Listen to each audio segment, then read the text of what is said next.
কোল্ডের জন্য আইস লাগে আর হটের জন্য কি লাগে গরম পানি লাগে। কিন্তু যেটা কোল্ড কফি বানাবো B60 তার জন্য কি আমরা ঠান্ডা পানিতে বানাবো? কারণ কোন কফি কিংবা চা কি ঠান্ডা পানিতে বানানো যায়?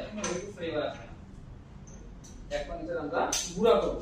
কিন্তু সৌদি আরবে এটা থাকবে না, এরকমই ভালো মানের গ্রাইন্ডার মেশিন থাকবে, খুব দ্রুত হয়ে যাবে। যেহেতু আমার কাছে গ্রাইন্ডার দুটো নাই এই কারণে। কিন্তু সৌদি আরবে যে কোনো দেশে এরকম দুটোই থাকবে। দাঁড়াবো দেখতেছি বড় বড় হয় কিনা চেক করে দেখি। হ্যাঁ আপনারা ধরতে দিল না দেখি। এখানে ধরবেন, এখানে নিচে, হ্যাঁ এবার বা এখানে ধরলে হবে। হ্যাঁ আপনার যেভাবে সুবিধা মনে হয় সেভাবে ধরতে পারেন।